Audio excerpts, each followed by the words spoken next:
Well. Good evening, ladies and gentlemen. Happy Wednesday to all of you, Glendwyn, and Robert. Hello, my friends. Hello. Hello. Can I actually borrow this? I don't have You a can borrow mug. this. Just- What? They said don't put a It's a soda- just tattoo a on your soda can. finger because it washes off. Well, mine's coming off. I need to fill it on again. Like it really is. I just noticed that. That's kind of crazy. How are you guys? What's going on?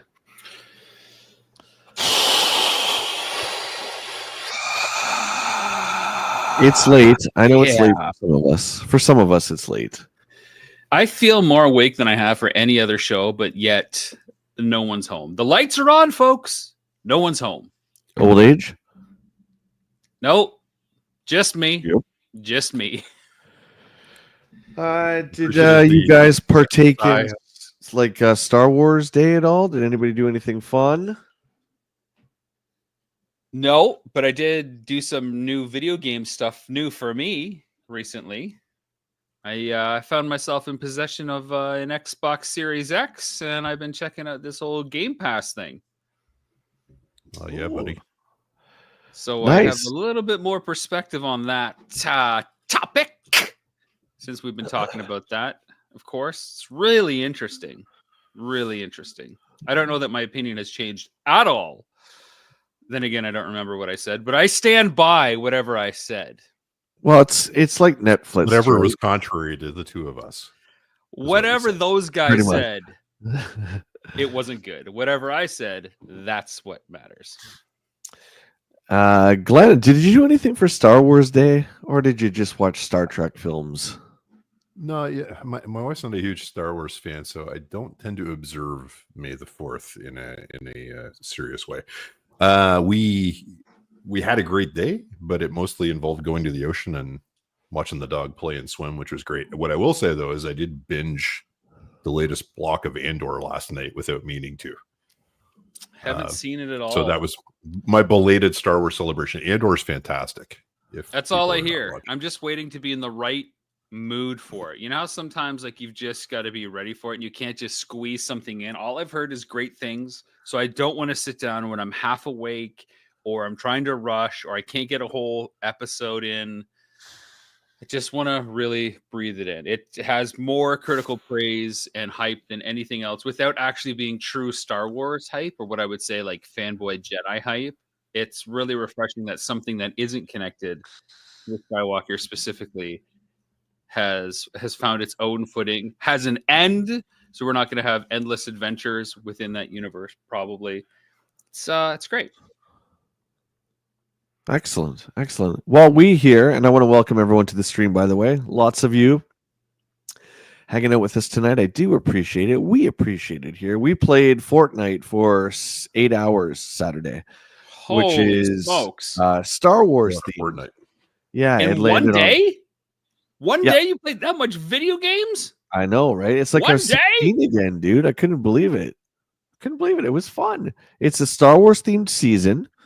So the lightsabers and TIE fighters and Ewoks and Muppets, and it's good stuff. It's fun. It kind of made me feel a little bit excited about Star Wars again. Fortnite represented Wow. Yeah, Even it Fortnite is represented, getting like, to Jay. the sequel trilogy, the prequels, the regular trilogy, and Mando stuff. So it was pretty cool. I don't know about you guys, but I recently saw the headline of an article, which I did not read. It reaffirmed what we've all known. The prequel trilogy is the best Star Wars trilogy of all time. Good All night, right. everybody. No detractors from that comment. You didn't go catch Revenge of the Sith during the re-release? I Okay. can't do this. Do we have to? I can't do this tonight. I can't do it, man. I can't do it. I can't You brought do up it. May the 4th. Not Right. us. But I can't do this whole Revenge Right. of the It's a Sith. question. Now everybody all of a sudden loves the prequels when everybody hated them. I can't do this, man. Like I don't want to. I don't want to have this discussion. I don't want. I I just wanted to know if you saw the movie. Well, Anakin becomes Darth Vader, and the rest is history. So, No! yeah. Best decision See Lucas the, ever made was turning him into Darth Vader before he got all melted. That's still my favorite thing about that movie. It is, Did you I see the think, Star Wars gear the for- biggest re-release opening aside from A New Hope for the opening weekend, which is crazy. Yeah, I mean the it's Star Wars gear for Destiny 2? Oh, was it really? No. Yeah, they're doing what appears to be a Star Wars adjacent themed season later in the year, but they're doing armor ornament sets for each class. So Titans get like Vader armor ornaments, the Warlocks get Kylo Ren ornaments, and Hunters get Grievous. How do you feel about that? Actually, the Grievous Hunter gear looks pretty cool. I have to say, the mask actually translates really well. But Have you taken a look at Call of Duty lately? No. What's By the that? way, so with the Oh, Modern online, Warfare, there's a battle Black Ops. pass, so we're gonna go right into Rob's topic because this directly relates to Rob's topic for tonight, folks. So the battle pass, so you gain experience with every match, and then you buy different items. It can be a weapon skin, it can be like a little trinket for your gun, or it can be a skin, an actual character. So I thought it was weird that Jay and Silent Bob were now on Call of Duty. But I got that topped because they put in Seth Rogen as a playable character. Okay, Seth Rogen is what? Just Seth Nope. Rogen, or like It's is just- it from Fanboys? Nope. Is it the cop from Superbad? Nope. It's just Seth Rogen, dude. You gotta kind of wonder, like, what is happening? I can only imagine hardcore done diddy duties are like just seething Seth right now. Rogen, Call of Duty. Yeah.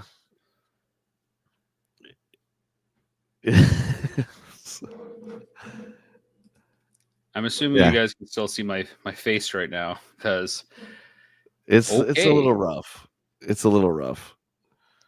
Yeah, but anyway, I said this. oh, last okay. So week. he was released during season 3 Reloaded of Black Ops 6 on May 1st as part of the High Art event pass, which they turn every Black Ops. level into Get like it, High weed Art. themed. He's wearing like a marijuana leaf emblem, so he's the official spokesperson of marijuana, the Mary Jane, I guess. But I think what also is kind of funny about that, and then we can move on, is that I'm definitely guilty of purchasing Overwatch skins over the years, but it's occurred to me, Call of Duty is first person. You can't even really see your guy anyway. You can see like his hand or whatever. So I just think it's kind of funny. It's like I don't know where they're going with it, but there you go. Nothing against Interesting Seth. tie-in. Just saying. No, he's one of the busiest filmmakers in the industry right now. Several shows he is overseeing and starring in one now as well. Much more active than just as an actor in previous decades. So, and making great content as well. So that's interesting that his skin somehow drops out of nowhere. Unless he's a huge fan, right?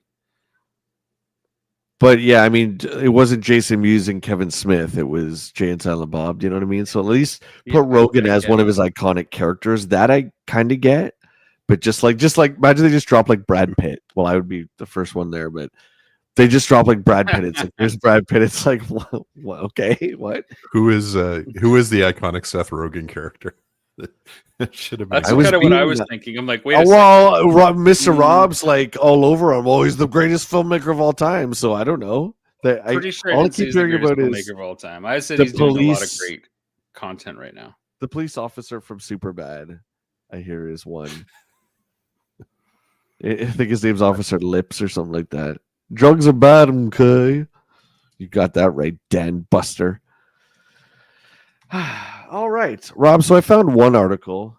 Maybe you want to start us off on your topic today, which is the fear of missing out. Seth Rogen, great characters, and I don't know most of these. Dude, you're the one who said he's Donkey Kong. Remember, he was Donkey Kong. No, I don't. Oh, he's the voice of Conky Dong. That's right. He was also Steve Wozniak and Bob the Warrior Viking and Chippendale Rescue Rangers, who looked like a WoW character. All right, sorry, I'll get us back on track. He's also Alan the Alien in the Invincible animated series. That's right. He's great in that, actually. That's actually a really great character for him. I guess my point is, why is Call of Duty going down this route? It just I don't isn't. know. It doesn't make sense. The And point all of me I can looking up assume- his characters is to prove that there is no character that is truly iconic yet for Seth Rogen. Right. I guess Slater will be in next month. That'll be kind of cool. All right, Rob. So we're talking about the fear of missing out. What is that? How would you describe that exactly in the game industry? FOMO, man. I like my big question that I wanted to throw at you guys is, has this changed in recent years or has it not? When you guys remember being a youngster to growing up through your teens and gaming into your adulthood to now, is that fear of missing out the same that it was then? And how has the industry tinkered with those dials and switches accordingly to any evolution, change, or stagnant stasis of the such? What do you think, Jay? Have you always had the same vibe when it comes to I need that game no matter what, or I can hold off for 10 years, or what is your vibe on missing out on the new thing that's coming down the train? You know me pretty well, dude. It's always been yeah. day one. Always been day one. I'm a day one dude. That's why I think it's so weird I'm not getting a Switch 2 on day one. It feels really strange, even though I don't need to have it for $800 right now, right? But it just does feel weird. So I'm very much a day one guy. Okay, but you just said something interesting there. I don't need to have it. Where in the past, I think you would need to have it.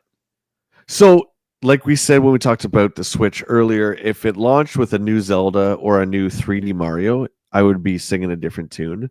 And it's not that I don't like Mario Kart, because I think Mario Kart's pretty cool, but it's not something I need day one. And that seems to be the only launch title for me that I would really be interested in on like a day one kind of purchase. Glenn, where do you sit on the evolution of FOMO and how it's affected you? Have you just always been content to when it happens? Give us your path when it comes to acquisitions? I mean, it's always a matter of what it is, right? I don't buy a ton of games anymore, so like it has to be something that has my full attention before I'm going to be interested. And if I am interested, yeah, I'm a day one guy.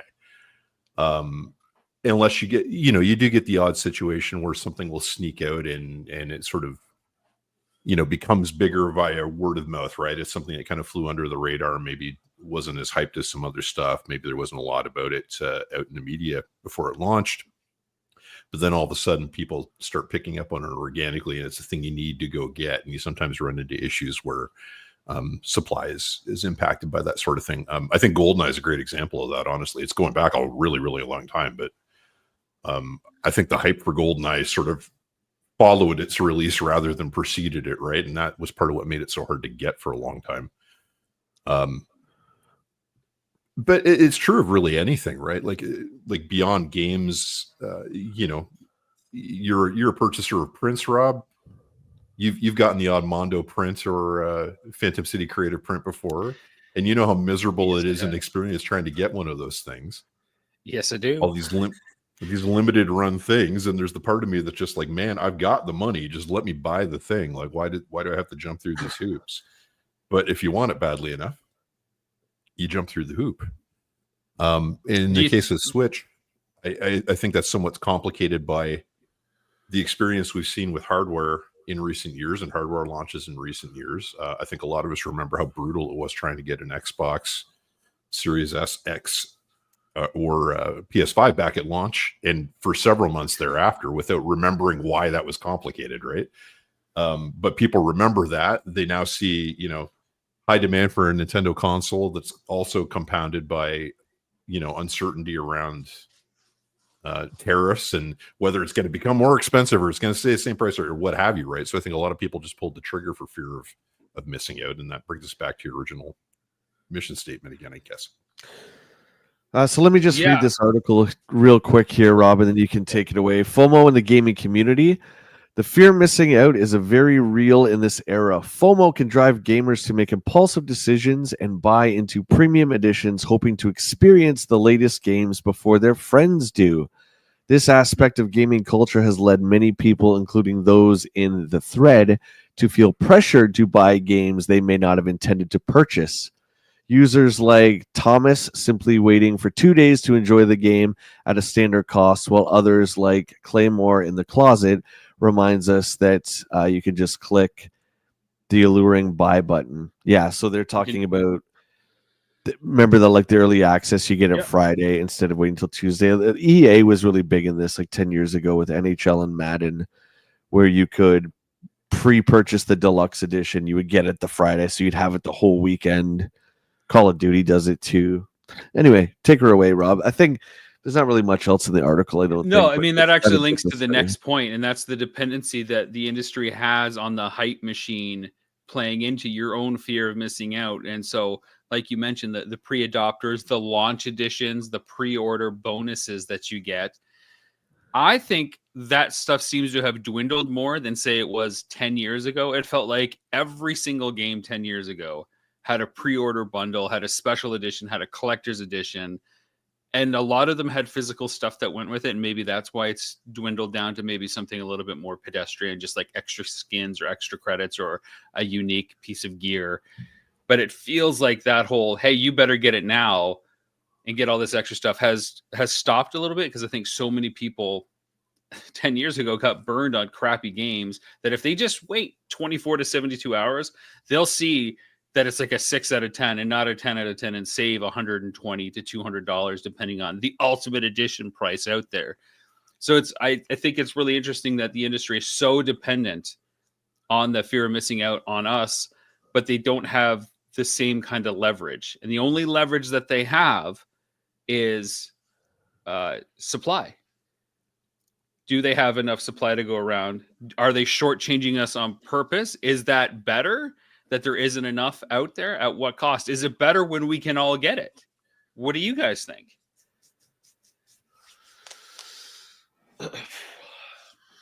When we know something is short printed, it's like it almost drives demand up just a little bit more. The collector in me gets scratched, like, oh, I better get that. The tingles are happening, right? Because if I pass it up, who knows when I'll see it next? Well, yeah, I think. Sorry, Jay, go ahead. No, please go ahead. I was going to say, I think the irony in what Rob was saying, you're pointing out, collector's editions aren't really deluging store shelves the way they used to, right? And you're absolutely right. We still see those things. They're just digital now, right? You get the collector's edition of something and it's $20 more or $40 more or whatever, and you get a season pass of the first DLC and, costumes or whatever, right? But you do still see some games where there is a physical edition that's published. There is a collector's edition that's published. Again, Destiny 2 expansion that just got announced this week. Physical edition with the statue in it.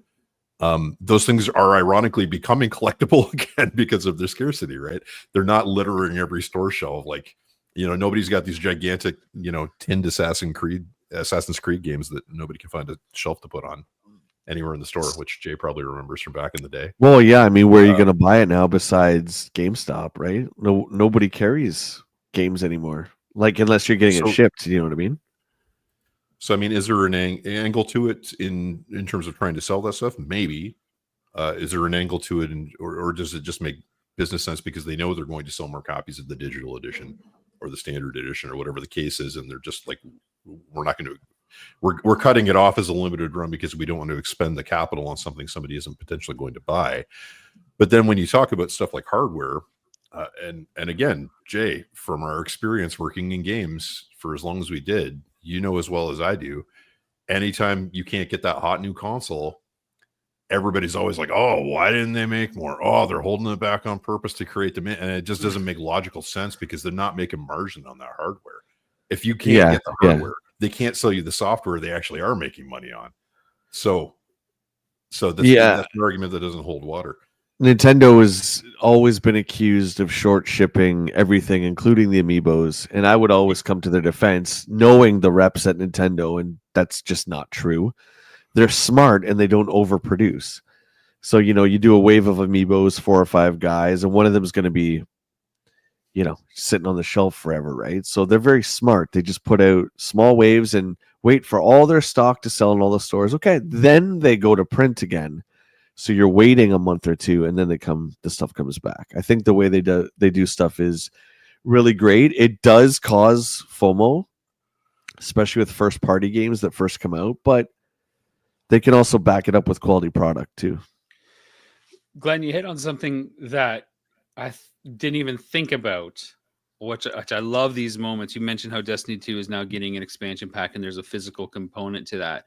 One of the things that I've noticed recently that has triggered FOMO is when a game starts out as a digital only release, does well enough to warrant a physical copy in short supply. Balatro. And they've got to figure out, exactly, Balatro.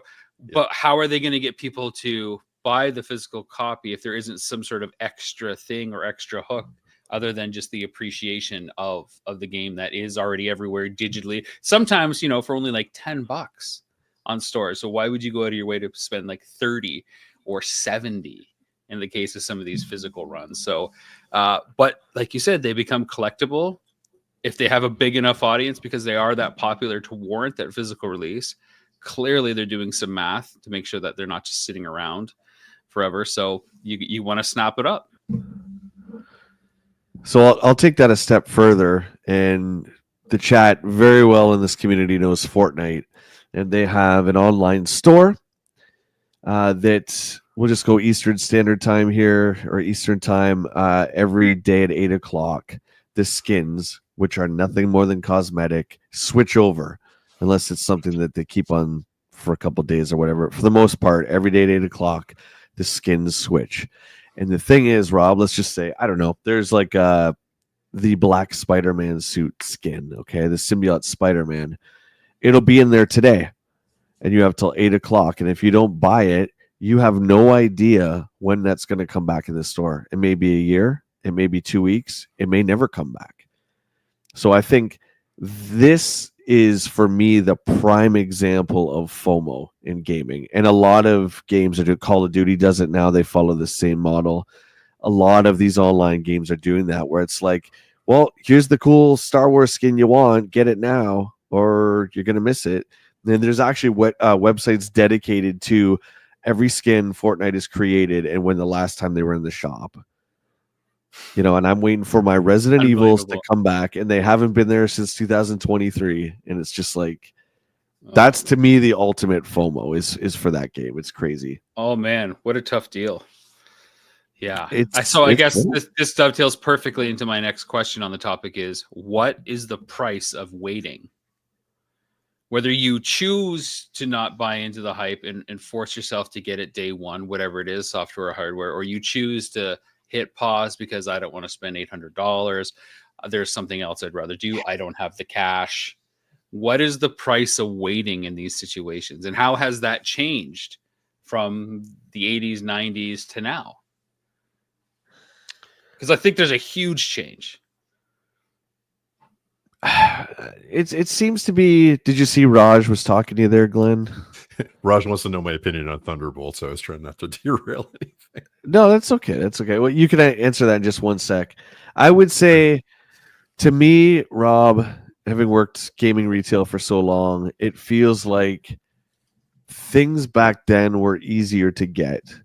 Maybe it's because we didn't have as much information, maybe because we're kids, but like when, I don't know, Super Mario 3 sold out, I was never afraid that it was going to be out of print or I would never be able to get it again. That just didn't, it didn't really happen with toys. It was like the only time I ever worried about a Star Wars toy is when, the new movie was going to come out, and then they would still pepper in older characters and just change the packaging, right? So I would say in today's climate, it's way more likely that things are going to disappear and never show up again. Glenn, how do you feel about today's climate in the price of waiting compared to what it was? Jay said he was never worried about not ever having the opportunity to get Mario 3 or whatever game. They were just simply available. It was just a matter of when you decided to get it after maybe the first wave hit stores. Is that still the case for you nowadays, or is it different, and how so? I mean, I do tend to find it's different. I mean, nothing's ever continuously made really ever. I mean, even Super Mario Brothers 3, at some point they did stop publishing it, right? It's no longer redundant. Now it's a Keeps collectible. hitting You the have to go shelves. out and buy it. have to go out and buy it used or what have you, right? So that's true of everything. I do find the life cycles of things are shorter now, and I think that's because there's just so much stuff competing for our attention. It's just you can't sink that cost into a thing that is not going to pay dividends. And I think that becomes part of the business model. So like for me, the things that bother me the most are not the things that I find out about. And I'm like, okay, well, I'm going to make an effort to get this. It's the things I find out about, after the fact. Like, I'm a massive fan of Jaws, as I'm sure you guys both know. It's like my favorite movie. And there was one of those limited run posters from one of those sites we were talking about a little bit earlier that I found out about the week after it had gone up. And I would love to have had it, but my chance would never come around. It was long gone by the time I even found out the thing existed. So to me, that's the real kicker. It's more about like being so bombarded with stuff from every corner of creation, finding the thing you actually care about and being able to make a plan to execute on getting it right. That's more the problem for me. It's funny you say that, because looking back, going down those beautiful aisles at Toys R Us back in the day when they just had the tickets, if you wanted the game, you could see the artwork at the front of the back and you pull the ticket down. Correct me if I'm wrong. I don't remember there being any less of a selection of games, especially if you go back and look at the libraries. Like there's thousands of, hundreds of games on these systems. So it's not that I disagree with you. I think that in terms of the gaming industry, I think there's always been a million choices. Of course, I'm not counting indie right now, but I'm just saying. I think that's the biggest thing. So I agree with everything you're saying, Glenn, except from a different viewpoint, that there is so much out there that if I miss something, chances are it's because I'm playing something else, because I have the million options. Yes, I would like to see the thing that I love, but I'm also finding that the things that I love are just diluted to the point of I almost don't care if I miss out now. Yeah. Like look at any of the brands that I love: Ghostbusters, Ninja Turtles, He-Man, like G.I. Joe, Transformers. That stuff is everywhere. Every 6 months there's too something much, new. dude. Yeah. And so it's becoming so much easier to let the stuff that I love let go. There's always going to be the outliers where, oh, that's a cool poster, like you're talking about with Jaws, for example. But I find that the backlog of my games in particular is so huge, especially now that I have a Series X and still haven't had a chance to play it yet. I've had it for 5 days. I've just had time to download the games because, wow, those file sizes. But I have so much to play. I'll get to it and I'll find it eventually if it's meant to be. All right. Good stuff. Glenn, anything to add? That's a good topic, dude. The most important question I have to ask right now is, you getting any coin for the channel from the free advertising you've been giving Verbo for like 20 minutes, buddy? No. The answer to your question is, that they offer private vacation rentals? Did you know that they offer private vacation rentals and you too can book right now? Verbo. Yeah, do you know it's not really a vacation? One-stop shop for vacations. Did you have an article of? Did you know which one you wanted to start on, Glenn, or just you want me to bring one up and you'll go? Oh, we don't even really have to start with any of them, Jay. They're just there for kind of reference if you want to pull something up as we go. But I thought pull it would be a great pull chance. up a good Verbo ad. Let's do it. All right, Glenn. Now, Glenn's topic for the week. It's a good one. Let's do. I'll bring up this guy over here. There you go. Switch to pre-orders demand in Japan. Maybe bad news for your buyers over here. Buddy. Yeah. So and I'm sure we're going to talk about GTA 6 soon as well. But I thought it would be a really good time to revisit our conversation about the Switch launch and all those questions we had and all those dubious aspersions we had about, man, this thing's too expensive. Everything costs too much. What is Nintendo thinking? Are they crazy? And then you can't pre-order one. Because the demand is through the roof. And I thought it would be very, very interesting to revisit this topic. So the article I sent you, they're obviously talking about the pre-order demand in Japan, specifically for the Nintendo sponsored pre-order. We had like over 2 million users who'd lined up virtually on Nintendo's website in Japan alone, just to try and get in line for their chance to get a Switch 2. And I think a lot of retailers on our side of the pond saw that on the horizon. We're kind of like, ugh. And a lot of potential buyers on our side of the pond saw that on the horizon, and we're also like, ugh. And I think that helped drive a lot of the demand that we saw over here when those things launched. And I don't know if either of you tried your luck on pre-order day, but it was a gong show. It was really, really ugly. Online. Just a massive, oh yeah, just a massive technical errors and sites not being up to the task, and you name it. But yeah, I tried 2 hours after the launch window opened. Shockingly, there was nothing available. last week, up until last week here in our town, you could walk into GameStop and pre-order one. No problem. They had lots. Physical stores just seem to be a little bit easier for whatever reason. Yeah. Who would have thought? Just get out of your house and go and walk to the store. No, sir. I don't want to put there pants you go. on. I don't want to interact with another human being. We spent so long building this fad called the internet. I'm going to try to give it a little bit of faith and not leave the house and try to do everything through it. I'm going to stress it. What's a GameStop? Average gamer, it's a personal hell for a couple of us on the stream here. Never heard of it. Heard of it.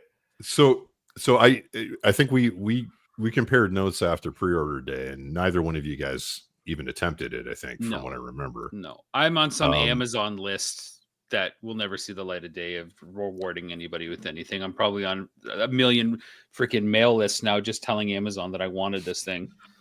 So I'll throw the question out the chat just broadly to see if anybody in chat actually did pre-order one as well. I know a couple of people have sworn it off from what I've seen already, but curious if anybody else pre-ordered one.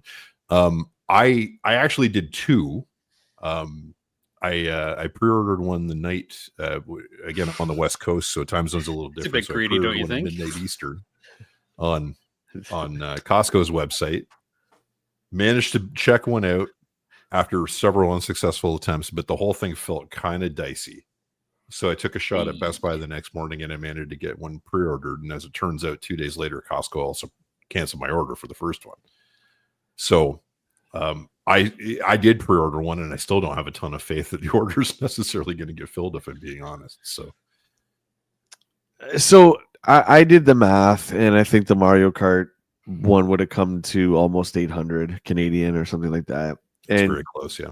To be quite honest, I don't want to shell out that money right now for it. No, day one, Jay. You got to be day one, Mr. Day One, Mr. J1, who's day one for the video games.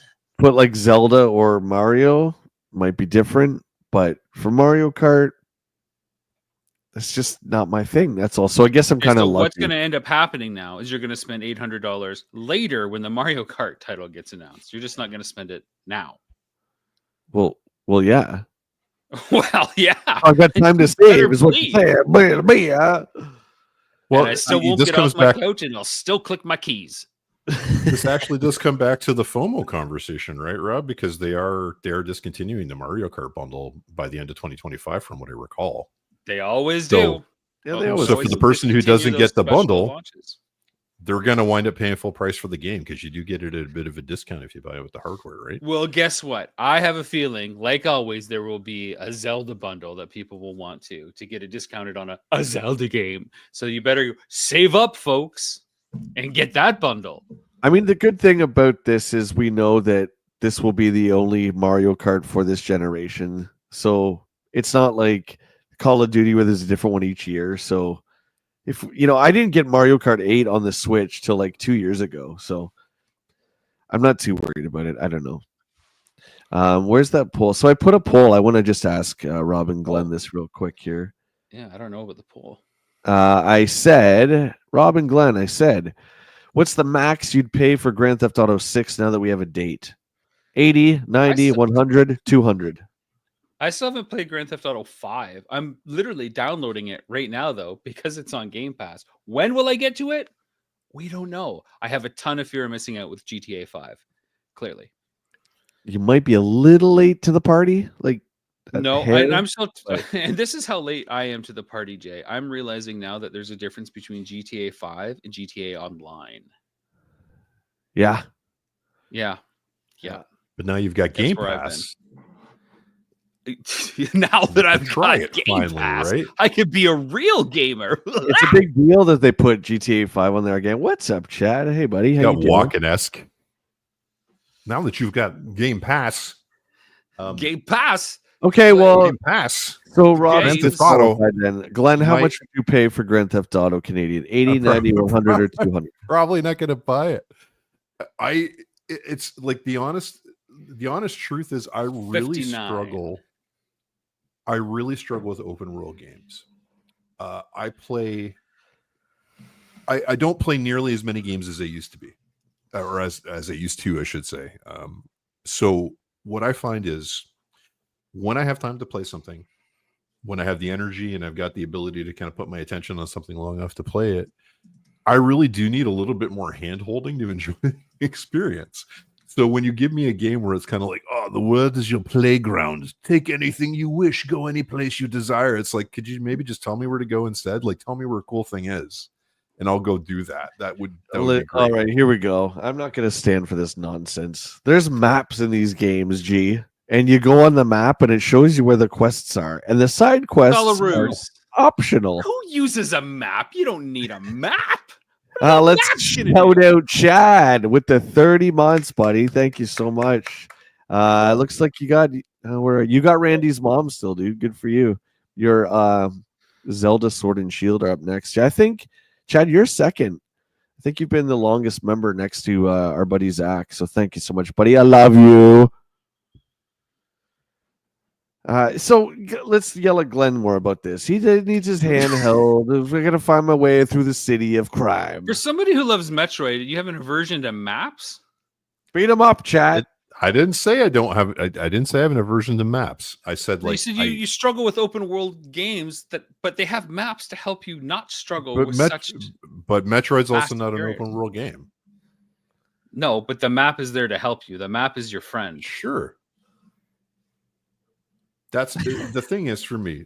So open world games, my experience has always been like, I'm not a fan of like, look at a map and there's 17,000 effing checkpoints for various things on the map. Like at the height of Time the worst extension. of the height of the worst of Assassin's Creed, where you'd open up that map and there'd just be a damn icon for friggin' everything, right? Whoa. And you didn't know where you're supposed to go or what you're supposed to do, what you cared about, what you didn't. This has suddenly And- become the pros and cons of maps in video games. And my experience with most people playing GTA games is, yeah, there's a plot, but the fun from the GTA games for a lot of people comes from creating your own fun.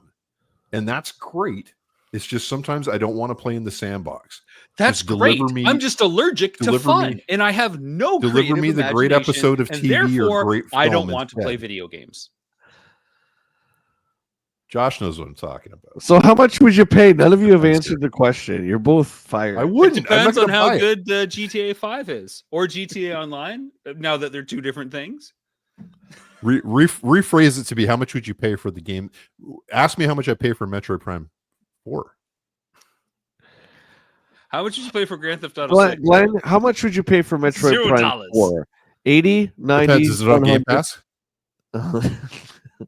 No, it's on a Game Pass. Probably going to Yeah, be about well- $100 from all indications. You guys That's are what everyone's talking absolutely about. Would you do zero it? fun. Zero fun. Everyone's I talking need about to talking pay about Stadium. $99 for the new Doom. Yeah, that's on Game Pass day one too. Day 1 too, I think. Well, you know what, Nathan? I didn't know there was tiers of Game Pass. So I wanted to play Claire Expedition 33. downloading log it right on. now. I log on. I'm like, yeah, let's go, man, because I have Game Pass. Oh no, you need the upper tier of the 3 tiers, by the way, of Game Pass. $30 a month or whatever. I'm like, you know what? I'll see ya. You know what? No For shot. $30 a month, You get I Ghetto have. Pass.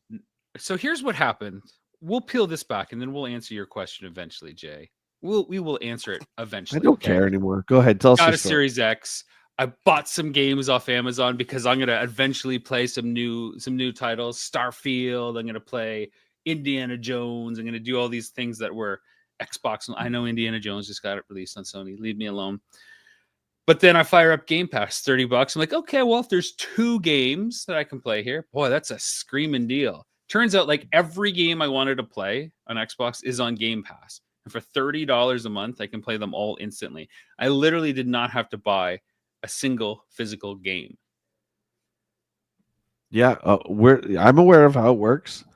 Therefore, that's why I'm okay waiting for GTA 6 to come on Game Pass because I have more than enough. You'll be waiting, bud. You'll be waiting. That's fine. I have look, if you count the RPGs that I have on my Xbox X already, by the time I'm finished them, the next GTA 7 will be out. It'll be 10 years. So GTA 7. Given that I haven't played GTA 5, buddy, I'm okay. I'm okay waiting. Let me tell you something. You know how old we are, right? This is the last one, bud, for us. So we better enjoy 6 because this is it, man. 7, yeah, we might not be here. Just saying, dude. Okay, well, screw you guys. Are you gonna answer the question? It's just a simple question. You can't answer. I'll pay $60. I'll buy the $80 version with a $20 coupon. All right. So Glenn, like going back to your pre-orders, I find it hilarious that we're so trained now to go online, and it's like you could just go down the store to GameStop and get one. Not now, but like up to last week, everyone's like, I can't get one. I'm like, well, did you leave the house? No, I saw tons of people posting. I did my little dialer. My dialer said no go, so I couldn't get one. It's a lot easier when I worked there. I didn't have to leave the house. Yeah, I was thinking about reapplying just for the Switch too. Just for the launch. Happy launch day. I'm giving notice. Oh, they won't let our employees have one. Give me a break. Give me a break. So we just get a jolly friend to put one in for you. Jolly friend. I know a guy. I know a guy, but unfortunately, it's still $800. What's up, G? So we did have that thing about the accessories up there briefly. So I know one of the Verbal wasn't coughing up the coin, so we had to take it off. One of the lingering questions, verbal or not, was the verbal question of the week is Nintendo set their pre-order date and then they push that back famously because of questions surrounding tariffs, international shipping, all that stuff. Tariffs. So a lot of people were like, okay, is this thing even going to get more expensive? What's going to happen here? And as it turned out, Nintendo didn't really blink on the hardware. They kept everything the same price for the hardware and the hardware bundle with Mario Kart, but they did make some changes to the prices of the accessories in some regions, including the US and including in Canada. And that seems to be how they chose to address this. They didn't want to push their luck with the hardware anymore. Game Pass sucks. That's all I got to say. Spotify, death of everything. 2025 is the death of everything. Just give me the next year. That's all I need. Just one more. Give me to 2026, May 26th, and we're good to go. You had this too, G. Let's get this up here. You got one more article. It's going to be your favorite subject. Oh. Key cards. Nintendo Switch 2 gameless game key cards are going to be very common. So knowing you guys are the guardians of physical media. Well, now Rob is a trader. Rob's a liar trader now. I printed a box for Game Pass, so I feel better. Got my Game Pass Avengers of box to wear. Physical media. The Thunderbolts asterisk of physical media. I thought this would be a very, very controversial subject with you guys, but there is some portion certainly of the launch. Somehow I'm okay with it. Somehow I'm okay with it in light of Game Pass giving me 70 games for free. Let him finish. Jesus. Oh! And moving forward, a number of Switch 2 games are going to be available on what's known as a game key card. So you buy this thing physically at a store, you open up your game case, and this is in there. You have to put this in your system, but there's no actual game on here. Essentially, it's just bound to a digital copy of the game. And your system, once the cartridge is inserted, downloads the game from Nintendo's eShop or server or wherever it comes from. And you keep this in there and you play. For anybody who's ever dealt with digital audio workstations, this used to be very common practice with those. When you were running like Cakewalk or something like that, there'd be like a USB key you had to put in your computer to sort of unlock the ability to use the program. It's a similar kind of take here. It's not going to be the case for everything. I believe all the Nintendo first party stuff for sure is on the game card if you buy a physical copy of the game. Good. I want to say it's around 6 or 7 games right now that are doing this, but it's probably going to become a lot more common for reasons that we'll get into, I'm sure. According to our even though I know it's going to be very common. Yes. Yeah, that's what the words being used are very common. So my question to both of you, knowing the answer, is how do you guys feel about this? I love it. You know why? Because it gets to save those companies $30 to put it on a cheaper memory card, which is the number one reason that I keep reading why they don't want to put the whole game on a single card. Yeah, they don't see, want to this fill is up the extra cash for memory. They just want to put the minimal effort forward to get you the game. And frankly, it's still a physical version of the game or connection to the game.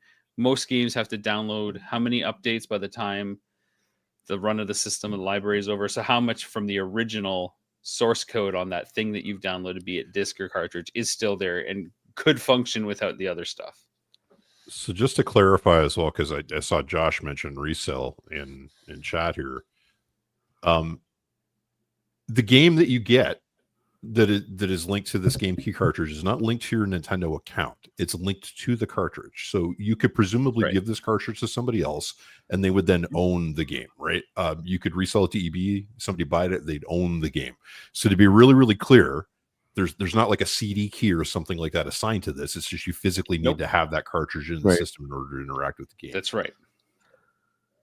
Because I do think that makes probably it probably housed in some sort of shadow eShop that it kind of accesses in order to pull it out. Probably so, yeah. Yeah, like it's not necessarily the same version you'd buy from the It's eShop, a way to get probably a whole bunch more physical games out there or a physical product for games that would have previously been digital only for third party. No, I'm going to stop for 1 second, just throw it back to Jay because I kind of stepped on him while I was making that point. So Jay, just if you want to elaborate on your feelings about this whole scenario. Well, just for the sake of argument, let's say that the first party stuff is going to use this. Let's just say, because we'll use a popular game. So I talked about this on our first show, where it's if I'm going to go into GameStop and say, hey, you got Mario Kart World? Oh, yeah, we got a used one.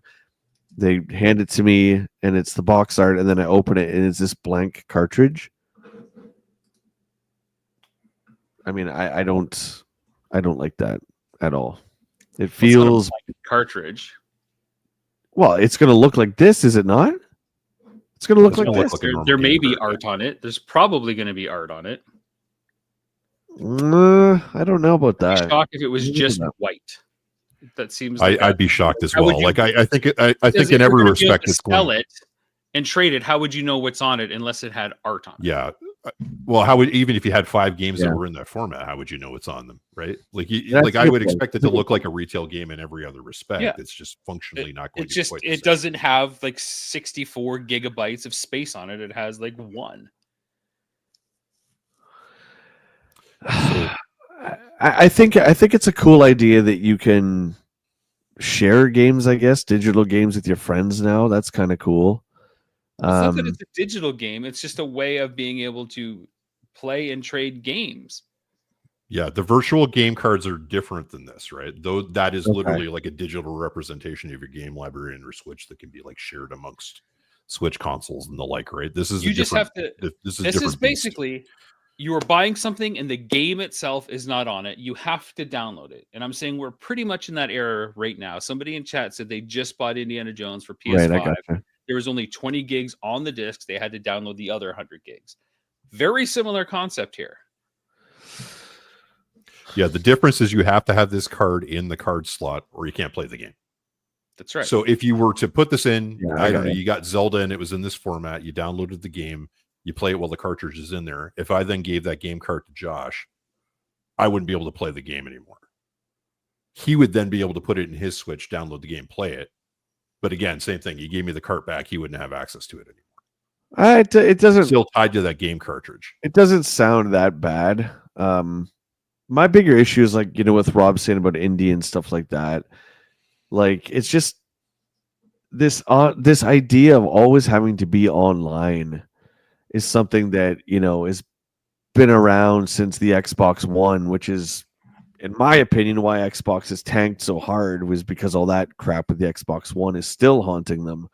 But this idea that your system always has to be online or nothing works. Like there's a few examples like Claire Expedition 33 works without being online. That's one game. But I know, like Rob said, Indiana Jones is 100% not. Even though it's single player, you still have to be connected. So I'm not into that, man. But I'm obviously in the minority with that. I'm old school, and I think if you buy a game, a single player game, you should be able to play the single player game offline. Period.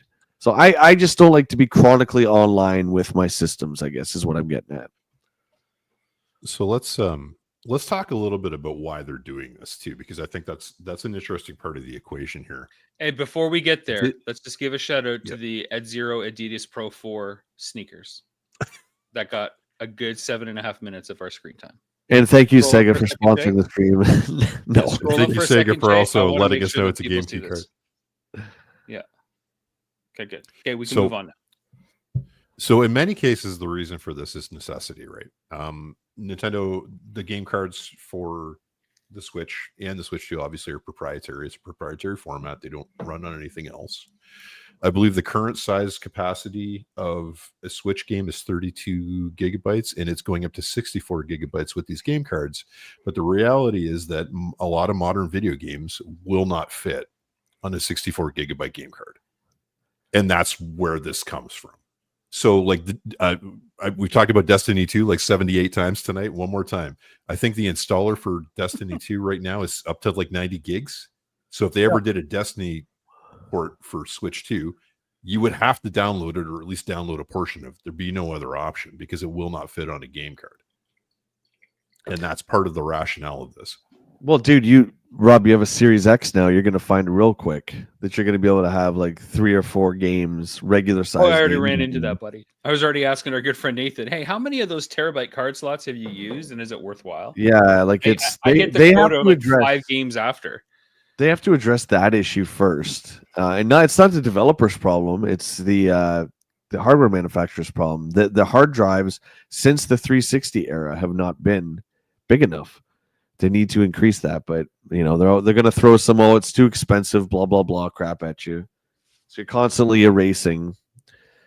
Like See, this is almost you're constantly having to pick and choose. You got to finish it all before you move on. What I think is interesting about this, Glenn, with the key cards, it's almost like reverse shareware, right? Like before, you could just download a demo, and if you wanted, you could play it for free. It usually has a level or two, see if you like it, and then you could get the rest of the game mailed to you on discs. This is almost like the reverse of that, where you have to buy the card in order to unlock everything. Where if you're going to have to download most of it anyways, I'm surprised they don't just offer the demo first or some sort of version of the game to entice you to pay for all the extra stuff. It feels like there's a missing opportunity here, given that you're going to have to do downloading as is.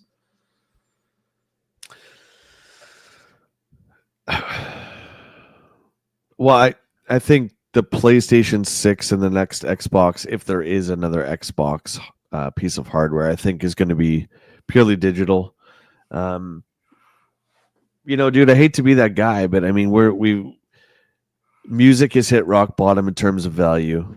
Movie and TV is rapidly dropping, and video games are heading in that direction because these companies are putting together, Netflix kind of stuff, and it's really just devaluing everything. And there's a lot less people buying games now. And Rob, I get your argument. You can, you don't play games all the time, so you don't, this is your chance to catch up on indie and all these other ones. And I get that. I do get both sides of it, but I ultimately think that it's going to collapse everything in a real big way. I agree. It's going to go down, and the only thing that's going to save it are the indie devs that can create great stuff without massive budgets and break through. That's going to be the game changer. The UGC, the user generated content that doesn't need the system to survive. Right now, they have to operate within that basket of eggs because it's the only platform. But when you look at stuff like Steam and other storefront avenues, I think that's that's going to be the future. There's going to be other places, like there's going to be more different YouTube options. And it sounds crazy to think that there's going to be something like YouTube that isn't YouTube, but that's what everybody said about MySpace too. And then Facebook came along. Right. What's going on, Rusty? How you doing? Wild Turkey says, it's the same reason I want to have physical copies of movies. I don't want to be beholden to any entity when it comes to what I'm allowed to watch or play when I want to watch or play something. I got a response to that. Please. You're still beholden to the format being supported. And I say that as somebody who was an early adopter of HD DVDs before Blu-ray put it to death.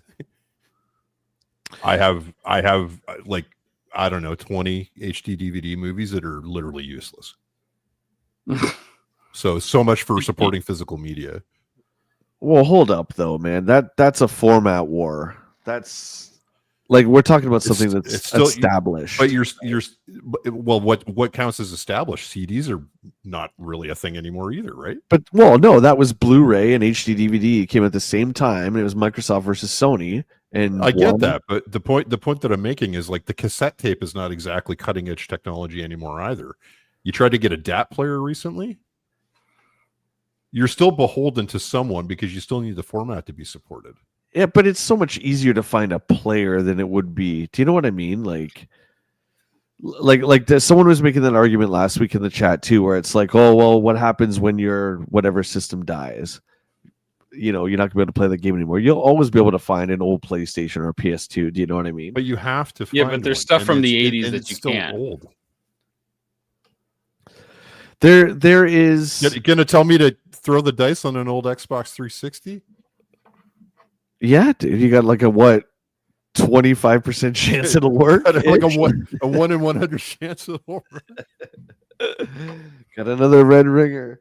I forget what I was going to say. There's something, dude, I've said this all the way back to Action Figure Adventure, where we need to touch things. We are human beings. So the fact that we have something just to put on the shelf, like, I need to do that. I need to have some sense of the money I'm putting out, there's something I'm getting back, and it's not just a digital file. Do you know what I mean?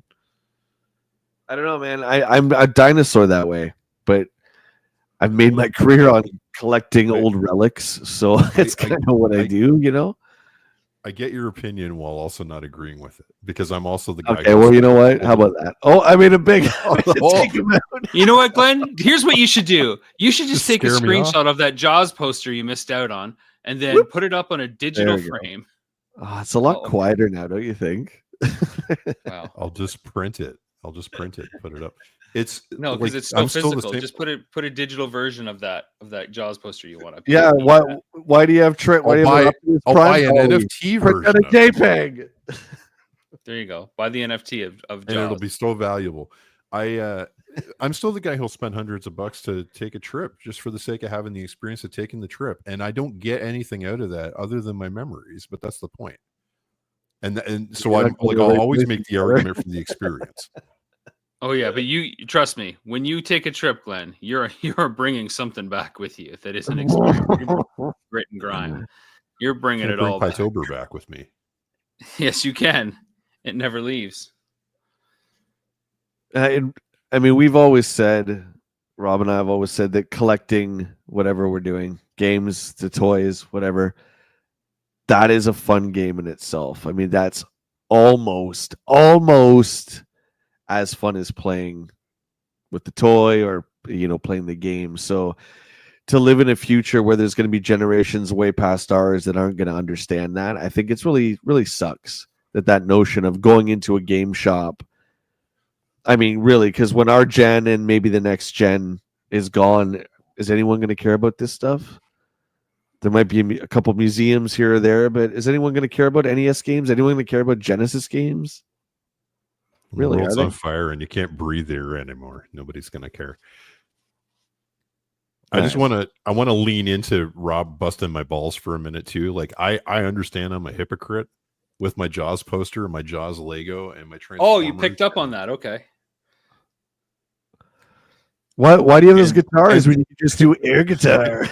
And the 8 guitars that I have bought since I moved 2 years ago. Oh, like my I God. understand. Dude, you're not helping your case here.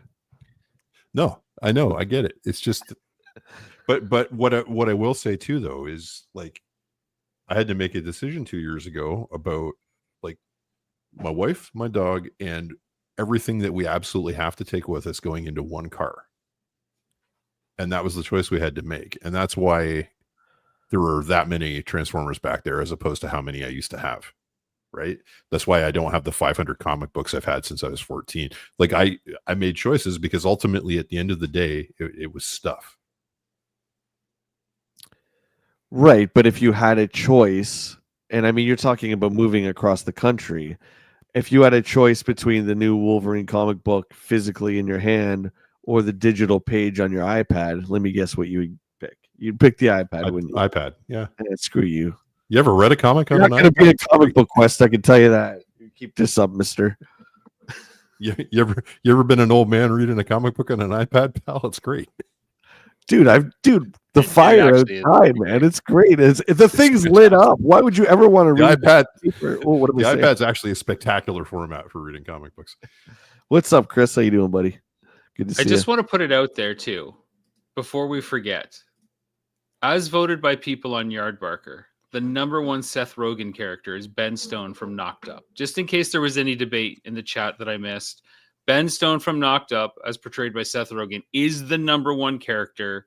I don't know if the likeness fully is supported in Call of Duty, but just in case people were racking their brains, I wanted to solve that. The guy from Knocked Up should be in Call of Duty. That is the character that should be featured, is what you're saying. That's what we're going for. Just in case we were still trying to figure out that. I don't know if we are, but no, but that's what we call a callback. It's a perfect way to end an episode about nothing. Where is it? I just downloaded that picture. If, if only you had it physically. Then you could just hold it up. What, the video game? No, Call of Duty, yeah. Doesn't matter. Okay, we got one more topic. One more topic here. I don't like this, that you have to convert it to a PDF file before you can put it on this program, man. It really. Why don't you just take a screenshot of it and then put it in there? What do you mean? Oh, I guess I could have done that.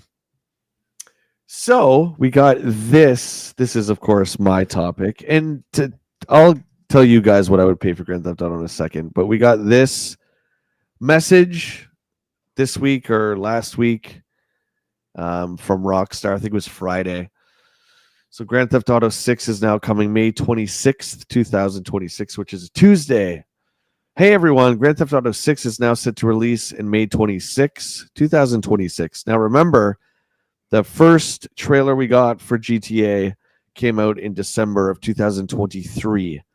And at the end it said 2025. There was no release date.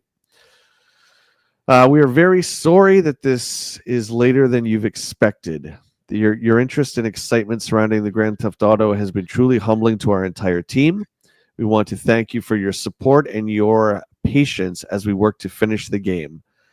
With every game we've released, the goal has always been to try to exceed your expectations, and Grand Theft Auto 6 is no exception. We hope you understand that we need this extra time to deliver the level of quality you expect and deserve. We look forward to sharing more information with you soon. Sincerely, Rockstar. And then we get this. The new image art. And then we got, of course, the date right there. So for anyone who cares, there you go. It's only the biggest game on the planet, but hey, I might be alone on this one. You think it's going to be bigger than Fortnite or Roblox by then, or Minecraft? Don't Google this. And Glenn and Rob, give me your answer in a second, but this is for the chat. Don't Google it, chat. What do you think the budget is for Grand Theft Auto 6? Do not Google it. Keep in mind, Spider-Man 2 for PlayStation was $350 million. Take a guess. Triple. I was going to say it's got to be over $1 billion, given how long they've worked on it. You're what getting they want there. to do to support it. You're getting there. 500 million? Nope. Higher. Yeah, it's got to be north of $1 billion, given it's been 10 years that they've been developing it. Right. 2. And that I wish that was crazy sounding. But $2 billion. given games come out that are $200 million, $1 billion seems cheap. So a $2 billion seems right. Why not? 200 million every year for 10 years? Sure. So you're on the hype train for GTA or you're not. I mean, that's neither here nor there. What do you guys think? Rockstar is not unlike Blizzard or Nintendo, where they do not even talk about release dates until the game is 100% ready. So they said 2025, and we got just a little bit into May, and still nothing. Glenn, what do you think? Do you think it was a smart move? Are you disappointed? Do you give a lips? Like, do I think it was a smart move to push it back? If they're on their own schedule, man. Like, that's we were talking about this a couple of weeks ago, right? Like, GTA 5 is still raking them in money. They're still republishing that for different platforms. They're still finding they're new on their own players for time GTA travel. 5. Yeah. Like Rob, like I'm this guy Rob. game thief. it's the they really are setting their own timetable. So yeah, I'm sure like people are disappointed by it, but I mean, like, it's probably smarter for them to wait, frankly, because to some degree they're shooting themselves in the foot by releasing it with the product they already have in the market. I was Right? gonna say it's probably done. They just want to make more free money for another year on something that's already kind of been specced out and proven. No listing of PC anywhere in sight, but it will be on current gen, being PS5 and Xbox Series X.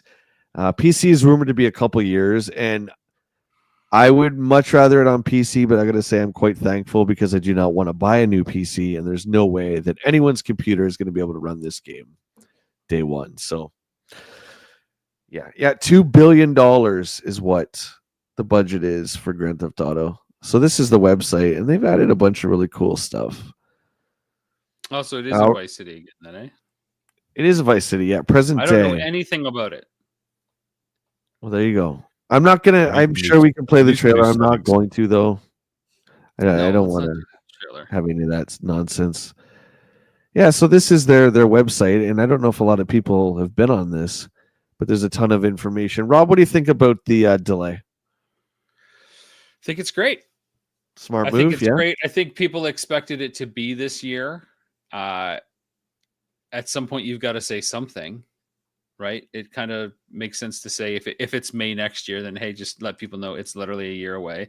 May 26th is Star Wars Day. That's interesting. So,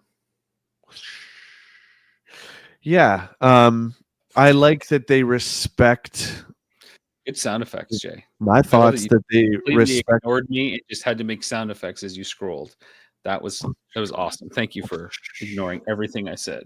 Whoosh, whoosh, Verbo. That they respect their audience enough to know that it's like, okay, we're going to put it out, and it's not going to be, we'll just patch it later. They're like, nope. They've always had a level of quality to their games, and it is crazy to think that GTA 5 has spanned 3 generations, and that game still sells like it's a new release, unless you have cheater liar pass like Rob does. Yeah, I wonder if it's going to be a hard game to get. Will GTA 6 be hard to get? Will you have day one FOMO? Because if I've been waiting 10 years, I don't want to wait another day. Dude, you buy it from Amazon, it gets shipped to you, you open the case, it just goes, wow, there's nothing in it at all. It's just a key card that You don't won't even get a download. code, it's like nothing. It's just a key card that won't download. It's just a keychain. It says coming 2027 as soon as you open the case. Play our current game. Yeah, it does look incredible, Neil. I would totally agree. For GTA 5. This to me feels like when we first heard that the Star Wars prequels were coming out. It was just incredibly exciting, and it feels like it was before, when they just called it Episode 1, when they didn't have the Phantom Menace named. It feels like that for me, and now that there's a date, Really, that's an interesting comparison. Oh, dude, for sure. That's like my first thought was You're Phantom talking Menace fever. Like a 17, 16-year gap compared to a 10-year gap. No, I mean in terms of just like hysteria, just excitement, just them just showing like I don't even really. It's not that I don't care about the trailer. Yeah, We but look didn't at the need. hysteria displayed by Glenn and myself. We can barely contain ourselves on this conversation. The hysteria is real. Now, for the Phantom Menace, I think a lot more people were hysterical. Not that I'm not over the moon about this one. Well, which ones have you played? I forget. Not collected, played. Wow, isn't that the same? I collected. That counts as playing it. Okay, well, that's fair. Three I'm not. Vice City. It's not a trivia Wait, contest. it's I'm San just Andreas. asking. I think 3 Vice City and San Andreas. Okay, so they're a little different. You'll like 5. 5 is great. I would say I prefer GT Online over 5. By far, just to be able to play with your buddies online in your own contained Los Angeles is pretty crazy and a lot of fun to do. So I can't wait for the Vice City Online, which I'm kind of curious if they're going to keep the servers up for 5 and turn that money tap off because they make ridiculous amounts daily, just ridiculous amounts.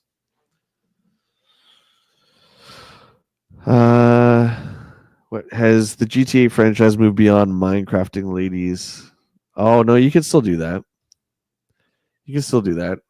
Allegedly, that I heard that I've never tried. I don't know. Maybe Chad, maybe. So you guys got nothing else to say? Okay. Well, there's Grand Theft Auto 6. Again, the hysteria is overwhelming. These two guys they're all talking about the little Nintendo Switchy 2 over here. $800 to play Mario Kart. Don't worry, GTA 6 will be $800, and you'll say, "Well, I can't afford it right now." Oh no! Which leads me to the poll, because of course, old crazy Bartley. I paid $200 for that in a heartbeat. Go ahead, charge me $200. See if I care. What Go would ahead, you pay, you Jay? won't. What? More importantly, Jay, what is your cutoff? How much would you not pay for GTA 6? That is the more interesting question. How much would I not pay? That's right.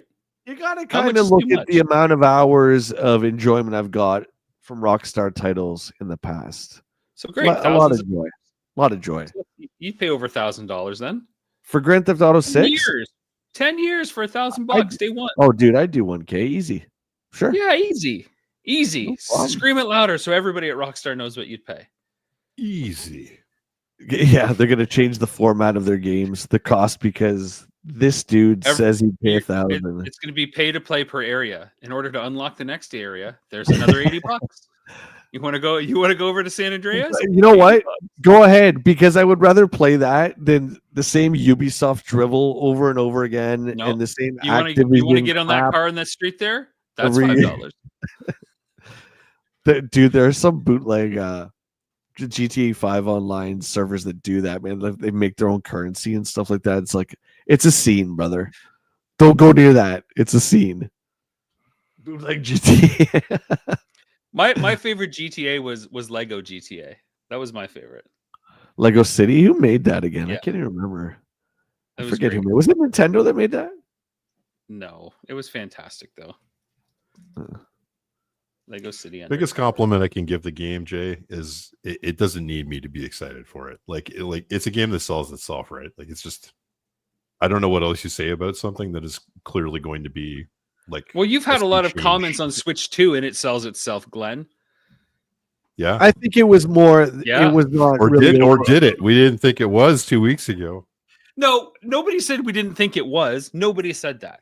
People are saying I'm not buying it. It doesn't mean there still isn't millions of people that will. The difference between hundreds of millions of people that will, and 10 millions of people, it doesn't matter. They're still going to sell out. The fact that game developers were holding release dates for the third and fourth quarter to see what Rockstar was going to do is enough to, Yeah, Kojima said Death Stranding 2 was impacted by it for sure. That he's making a number 2 of that? Yeah. It's going to strand death twice. It's still stranding. Still walking. Strand harder. Still no one cares. Strand harder. Like when you had to carry like your dead mom on your back, I was like, okay, I'm good. I'm good with this one. I can't do this anymore. It's a little weird. We're crushing coffee, dude. I know. I'm not gonna be able to sleep. Get a bit I of did sleep. the same thing. I had fresh pot tonight. Fresh pot. Fresh pots. Yeah, there you go. Well, that's it. Any That's parting the show. thoughts? Sun's- Did you throw up sun's the still up poll? here, I fellas. didn't see the results of the poll. It's up on YouTube. Okay, well, tell us. We're part of this too, I thought. So, what's the max you pay for GTA 6 now that we have a date? 50% said $80, 10% said 90, 17% said 100, and 23% said 200. Jay, how many votes does your vote count as? 23%? Oh, I can't vote on my own channel, buddy. Yeah, but in the other account that you're logged in as, the one who's harassing us in the chat, did you vote for 200 in that? Yes. Canadian, it doesn't matter. Oh, it does matter. Absolutely. 200 Canadian is like 150 American. That's a significant swing. It's like 50. I would 50 say American. 200 is like outlandish. That's like Okay, but 200 Canadian Whoa, is also buddy. like $80 American with tariffs. I would pay. I What would if it's do a it collector's edition and it comes with your own auto that you can grand theft? And it comes with your own map so you can get around the world and not get lost. Oh, Glenn will need that for sure because you don't want to get into a Right. game where it's too big. You don't want to have to look know. around. You just want to be on one tunnel. Put me on rails, folks. That's all I need. Why don't you just focus on your backlog there, Zob? Oh, what's Oh, the he's got matter? You lots like of the heat games on he's you. I full turn of. the heat Fight, from fight Bartlett your on own battle. turn the heat from Bartlett onto you, and you get real testy, don't you, Digital Jaws? Once you print out the things you love, just save a picture and tell me you love me.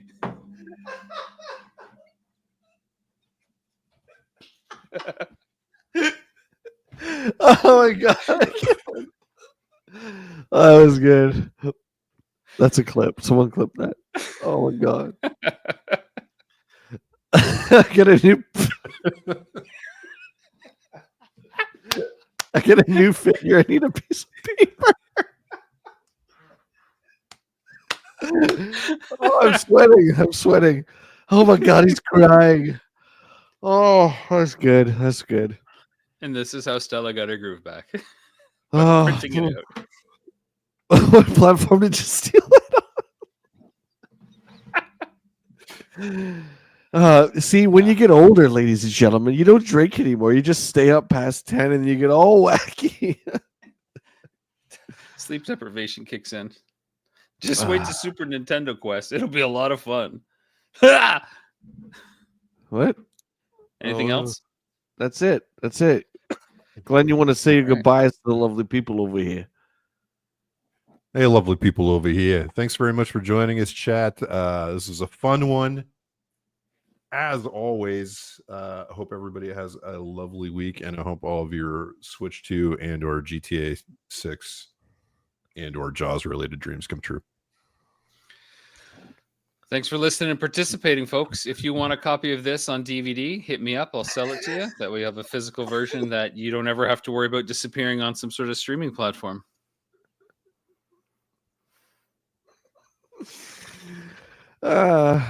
Okay, I'll see you tomorrow for what are we playing? Resident Evil.